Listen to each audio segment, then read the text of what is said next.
اور انہوں نے یہ کہا ہے کہ اگست 2022 میں جنرل باجوہ نے ان کو اور شاہ محمود قریشی کو بلایا تھا اور انہوں نے یہ کہا تھا کہ آپ جو احتجاج کر رہے ہیں رجیم چینج کا، جو ان کی حکومت گرائی گئی اس کے اوپر جو احتجاج ہے، اگر اس کو بند کر دیں۔ انہوں نے جو ان کو آفر دیا، میں آج آپ کو اس کا بتانا چاہتی ہوں جو خان صاحب نے ہمیں بتایا ہے۔ انہوں نے کہا کہ انہوں نے آفر یہ دی تھی کہ اگر آپ احتجاج بند کرو گے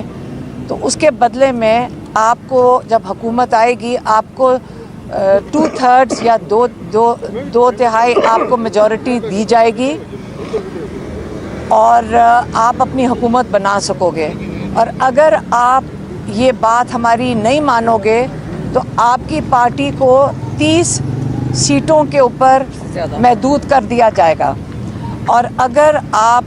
یہ چیزیں مان لو گے تو آپ دو تہائی میجورٹی کے ساتھ ہم آپ کو حکومت بنانے دیں گے۔ اس کے جواب میں خان صاحب کہتے ہیں میں یہ بتانا چاہتا ہوں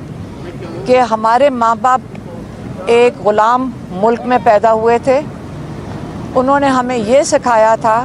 کہ شکر کرو کہ تم ایک آزاد ملک میں پیدا ہوئے۔ انہوں نے کہا کہ میں مانتا ہوں لا الہ الا اللہ میں، اور سوائے اللہ کے میں کسی کے آگے جھکنے کو تیار نہیں ہوں،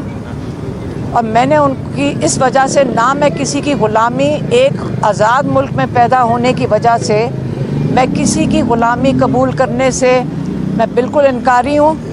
اور اس سے بہتر ہے کہ موت بہتر ہے اس سے کہ ہم کسی کی غلامی ایک آزاد ملک میں قبول کریں۔ یہ ان کا پیغام تھا، میں نے آپ تک پہنچا دیا ہے۔ یہ بتائیں کہ خان صاحب کی آپ سے اندر ملاقات ہوئی ہے، ٹھیک ہے، سارے کیسز کے حوالے سے بھی ظاہری سی بات ہے آپ ڈیلی آتی ہیں، اور کیسا اس سارا کو دیکھ رہی ہیں، اور خان صاحب نے کیا ٹکٹوں کے حوالے سے یا باقی جو ہے وہ اگر کچھ جو ہیں لوگ وہ اوپن ٹرائل تو ہو نہیں رہا، ٹھیک ہے، ہم مخصوص نام اندر جا رہے ہیں، اس حوالے سے آپ کا باقی کیا کہنا ہے؟ دیکھیں روز ایک کیس ہو رہا ہوتا ہے خان صاحب کا اوپن ٹرائل میں، میرے خیال اب 3-4 صحافیوں کو تو اجازت ملتی ہے آنے کی اندر،